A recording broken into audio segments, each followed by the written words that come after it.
జై బీసీ. సోదరులందరికీ నమస్కారాలు. మరి ఈనాడు బీసీలందరూ ఐక్యతగా ఉండాలని చెప్పి పెద్ద ఎత్తున మన బీసీ సోదరులు మరి ఈ కార్యక్రమం తరలివడం జరిగింది. ఈ కార్యక్రమానికి అధ్యక్షత వహించిన కుమార్ గారికి, వేదిక పైన మాజీ మంత్రివర్యులు శ్రీ శ్రీనివాస్ గౌడ్ గారికి, వేదిక పైన పార్లమెంట్ సభ్యులు వృద్ధిరాజు రవిచంద్ర గారికి, వేదిక పైన మన కౌన్సిల్లో ప్రతిపక్ష నాయకుడు మాజీ స్పీకర్ గౌరవనీయులు మన్సూర్ జారీ గారికి, ఇక్కడున్న ఎమ్మెల్సీలకు, ఎమ్మెల్యేలకు, ప్రతి కార్పొరేషన్ చైర్మన్లకు, ప్రెస్ సోదరులకు, మీడియా సోదరులకు, వచ్చిన మహిళలకు, మరి సోదరులకు, సోదరిమణులకు ప్రతి ఒక్కరికి పేరు పేరున నమస్కారం తెలియజేసి మాట్లాడుతున్నాను. సోదరులారా, మరి ఈ మనకు రేవంత్ రెడ్డి గారు వచ్చిన తర్వాత అబద్ధాలతోటనే వాళ్ళ ప్రభుత్వం నడిపిస్తున్న సంగతి మనం చూస్తూనే ఉన్నాము. మరి రేవంత్ రెడ్డి గారు మరి కామారెడ్డిలో ఏదో డిక్లరేషన్ చేశారో ఆ డిక్లరేషన్ లో క్లియర్ గా చెప్పడం జరిగింది. 42% మేము చట్టబద్ధ కల్పించి బీసీలకు చట్టబద్ధ కల్పిస్తామని చెప్పిన వ్యక్తి ఈనాడు అది సాధ్యం కాదని నిబంధనతో మరి దీన్ని మేము చట్టబద్ధ లేకున్నా కానీ ఆర్డినెన్స్ ద్వారా మేము ముందుకు తీసుకెళ్ళి ఎలక్షన్ నడిపిస్తామని చెప్పడం జరుగుతున్నది. ఒకసారి మనం ఆలోచించాలి. గతంలో ఈ ఆర్డినెన్స్ తోటి ముందుకు వచ్చిన ప్రభుత్వాలు, రాష్ట్ర ప్రభుత్వాలు ఏమైతే ఉన్నాయో, మరి తమిళనాడు కానీ, మరి ఒరిస్సా కానీ, మరి బీహార్ కానీ, ఇలా మహారాష్ట్ర కానీ, ఇలాంటి రాష్ట్రాల్లో అవన్నీ కొట్టుడు పోయిన సంగతి మనం చూస్తూనే ఉన్నాము.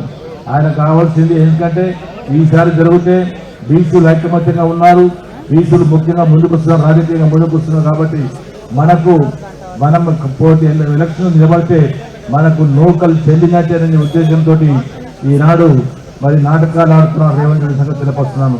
మరి రేవంత్ మరి దాని గురించి బీజేపీ కానీ కేంద్రంలో పెద్దలు జస్టిస్ ఈశ్వరయ్య గారు నేషనల్ జాతీయ కమిషన్ చైర్మన్ గా కూడా పనిచేశారు. వారిని వేదికపైకి రావాల్సిందిగా ఆహ్వానిస్తారు.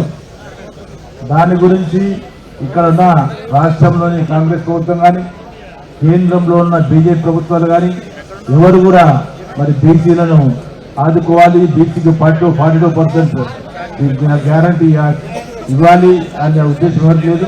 మరి బీసీలో మరి చట్టబద్ధ రావాలనుకున్నా ఉన్నప్పుడు డెఫినెట్గా దీన్ని పార్లమెంట్లో పెట్టాల్సిన అవసరం ఉంటుంది. కాబట్టి అది లేకుండానే మసీబూసి మరడు ప్యాచ్ చేయాలనే ఉద్దేశంతో ఈనాడు కేవలము మరి ఇక్కడ ఒకటి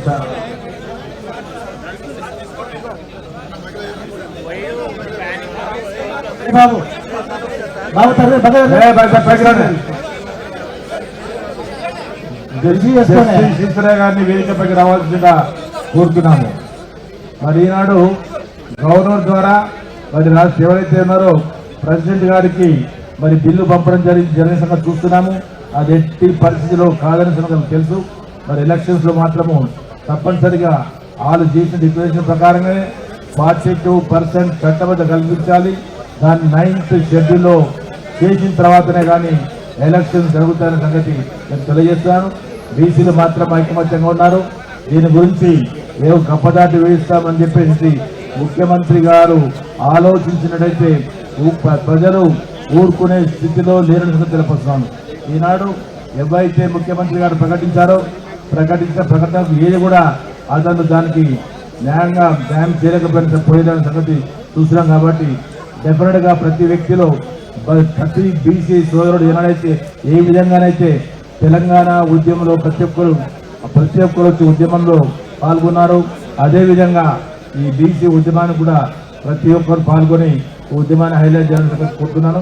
అదే కాకుండా కేవలం అర్బనే కాకుండా మరి దగ్గరలో ఉన్నాయి సర్పంచ్ ఎలక్షన్స్ కానీ, జెడ్పీటీ ఎలక్షన్స్ కానీ, మున్సిపల్ ఎలక్షన్స్ కానీ, హైదరాబాద్లోని జిహెచ్ఎం ఎలక్షన్స్ ఉన్నాయి. కాబట్టి ఈ ఎలక్షన్స్లో బీసీ ప్రజలు ఐకమత్యంగా ఉండి బీసీ బిడ్డలకే ఓటు వేసే విధంగా ముందుకు వచ్చేసి ప్రభుత్వానికి సరైన సమాధానం చెప్పడం కోరుకుంటూ మరి ఈ కార్యక్రమానికి ఇంత పెద్ద ఎత్తున గ్రామాలకి వచ్చిన ప్రతి బీసీ సోదరులకి పేరు పేరున సోదరిమణికి పేరు పేరున నమస్కారం తెలియజేస్తూ జై బీసీ, జై జై బీసీ.